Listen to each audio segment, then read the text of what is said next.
जब हमें अचानक से पता चले कि हमारे घर गेस्ट आ रहे हैं, तो हमारी पूरी कोशिश रहती है कि हम अपने घर को एकदम से चमका दें। फिर हम ना जल्दी-जल्दी अपने घर के कामों में लगते हैं, जैसे कि बेड को ठीक करना, डाइनिंग टेबल को क्लीन करना, सोफ़े वगैरह या चेयर पे जो भी कपड़े पड़े हुए हैं, तो उन्हें जल्द से उठा के फ़ौरन अपनी जगह पे रखना। छोटी-मोटी बिखरी हुई चीज़ों को उन्हीं की जगह पे रखना। तो ये सारे काम क्या हम मेहमान के आने पर ही करेंगे? अस्सलाम वालेकुम एवरीवन, कैसे हैं आप सब लोग? उम्मीद करती हूँ कि आप सब लोग बेहतर होंगे, खुशहाल होंगे और मज़े में होंगे। अल्हम्दुलिल्लाह हम लोग भी सभी बेहतर हैं। कुछ छोटी-छोटी सी आदतें हम लोग डेली में अपनाकर अपने घर को हमेशा के लिए साफ-सुथरा ऑर्गेनाइज़ रख सकते हैं। गेस्ट के आने का पता चलने पे ना हमें एकदम से भागम-भाग नहीं होगी। और जब हम डेली ही इन आदतों को फ़ॉलो करते रहेंगे, तो हमें बिल्कुल भी ऐसा अपना घर बिखरा हुआ नहीं लगेगा। अक्सर करके हमारी ये आदत होती है कि गेस्ट के आने पर ही हम लोग अपने घर को कोशिश करते हैं कि एकदम से चमका दें। लेकिन क्या हम कब तक इस तरह से करेंगे? और कभी-कभी ऐसा होता है कि गेस्ट हमें कुछ टाइम पहले ही बताते हैं कि हम आ रहे हैं। तो अब इतने से टाइम में तो हम अपने घर को एकदम से नहीं चमका सकते ना। तो बस डेली ही आपको कुछ छोटी-छोटी सी आदतों को फ़ॉलो करना है और फिर देखिएगा कि आपका घर जो है वो हमेशा से ऑर्गेनाइज़ रहने वाला है। तो सबसे फर्स्ट हैबिट आती है कि डेली ही मॉर्निंग में उठने के साथ ही आपने अपने बेड को बना देना है। क्योंकि बेड के बनाने भर से ही हमारा जो बेडरूम होता है वो लगभग 50 से 60% तक ऑर्गेनाइज़ हो जाता है। क्योंकि जब हम लोग सुबह उठे हैं तो हमारा जो बेड है वो एकदम से मेसी पड़ा हुआ है। ब्लैंकेट वगैरह या जो भी हम लोग चादर ओढ़ते हैं तो वो उस पे पड़ी हुई है, तकिए उल्टे-सीधे पड़े हुए हैं। अगर हम लोग ऐसे ही उठ के बाहर निकल जाएँगे बेडरूम से, तो बेडरूम हमारा ऐसे ही गंदा पड़ा रहेगा। और ये आदत होती ही है कि हम लोग सोचते हैं कि थोड़ी देर में जब हम अपने घर की क्लीनिंग करेंगे ना, उसी टाइम पे ही हम अपने बेड को बना देंगे। लेकिन आपने इस हैबिट को इग्नोर करना है और उठते साथ ही आपने अपने बेड को बना देना है। इससे आपका एक काम निपट भी जाएगा और आपका बेडरूम जो है वो एकदम से ऑर्गेनाइज़ रहने वाला है। सेकंड टिप आती है कि जो भी छोटी-मोटी चीज़ें अपनी जगह से बेजगह पड़ी हुई हैं, तो वो आपने हाथ के हाथ उठा के बाहर ले जाना है। कि मैंने अभी अपने बेड को ठीक किया तो उसी के साथ ही ड्रेसिंग टेबल पे जो भी एक्स्ट्रा सामान पड़ा हुआ था उसको उठा के मैं बाहर ले गई और जो भी चीज़ें बिखरी हुई पड़ी थी, जो कि मॉर्निंग में यूज़ की जाती हैं, जैसे कि क्रीम वगैरह, पाउडर हो गया, तो उसको उठा के मैंने बास्केट में रख दिया। तो ये आदत हमें डेली ही अपनानी है कि जब भी हम किसी एक रूम से निकल रहे हैं और उस रूम में हमें अगर एक्स्ट्रा सामान दिख रहा है, तो बस हाथ के हाथ हमें उस सामान को अपने ले जाना है। चाहे फिर वो बच्चों के टॉयज़ हों, किचन का कोई भी सामान हो या फिर छोटे-मोटे से निक-नैक आइटम हो। जब हर दिन हम अपने घर को इसी तरह से वक़्त देते रहेंगे और जो भी चीज़ें इधर-उधर पड़ी हुई हैं, उन्हें हम हाथ के हाथ समेटते रहेंगे, हमारा घर ना कभी भी बिखरेगा नहीं।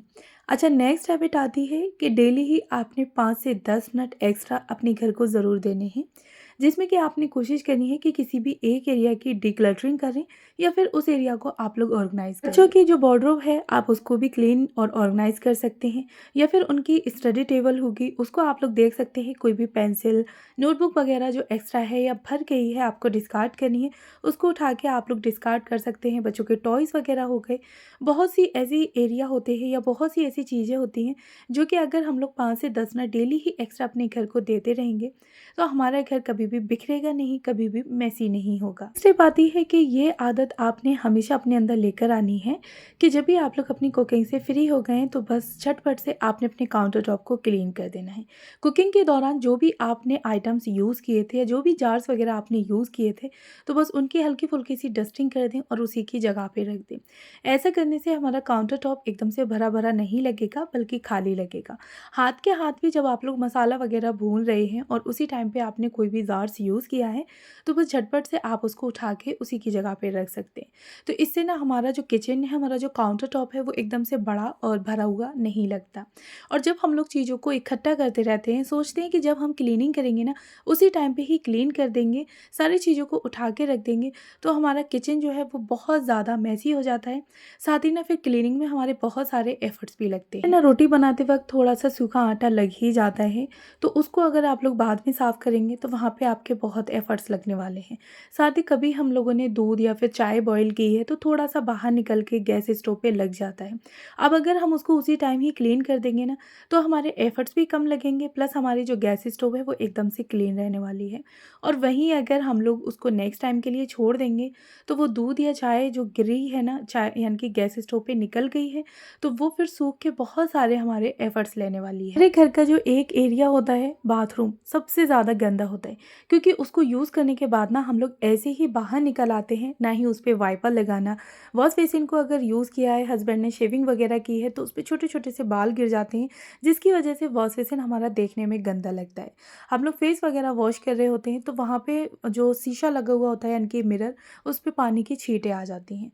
तो आपने अपनी हैबिट बनानी है कि जब भी आप लोग क्लीनिंग कर रहे हैं, तो बाथरूम में आपने यूज़ करने के बाद तुरंत उस पे वाइप लगा देना है और डेली ही आप लोग वॉश बेसिन को ज़रूर क्लीन करें, यानी कि उसको अच्छे से वॉश करें। वीक में एक बार आप लोग अपने वॉश बेसिन को अच्छे से वॉश कर सकते हैं, जैसे कि हार्पिक, ब्लू वाला या रेड वाला, किसी भी एक हार्पिक से आप लोग वॉश बेसिन की क्लीनिंग कर दें, तो इससे ना जो भी वाटर स्टेन लगे होंगे ना, वो तुरंत ही क्लीन हो जाते हैं।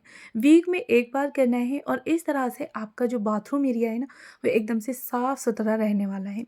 जब भी आप लोगों ने वॉश बेसिन को वॉश किया है, तो उसी टाइम पे ही आप मिरर को भी काफ़ी अच्छे से क्लीन कर दें। उस पे जो भी पानी के दाग लग जाते हैं, जो भी छींटें वगैरह आ जाती हैं, तो एकदम से साफ़ हो जाएँगी। टिप है कि कभी भी अपने एंट्रेंस एरिया को शूज़ वगैरह से भर के ना रखें।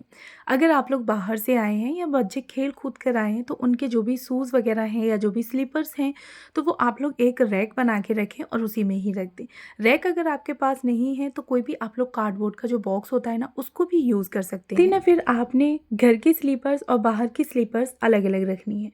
इससे ना घर में बिल्कुल भी डस्ट वगैरह नहीं आएगी। एंट्रेंस एरिया पे ही आपने बाहर की स्लीपर्स को उतार के शूज़ रैक में रख देना है, जिससे कि आपका घर एकदम से डस्ट फ्री रहे। जो एंट्रेंस एरिया है ना हमारा, वो एकदम से साफ-सुथरा और ऑर्गेनाइज़ रहेगा।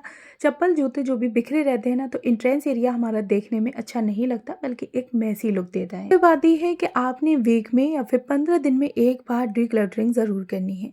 जो चीज़ें आप लोग यूज़ नहीं कर रहे हैं, उन चीज़ों को आप लोग डिस्कार्ड कर दें।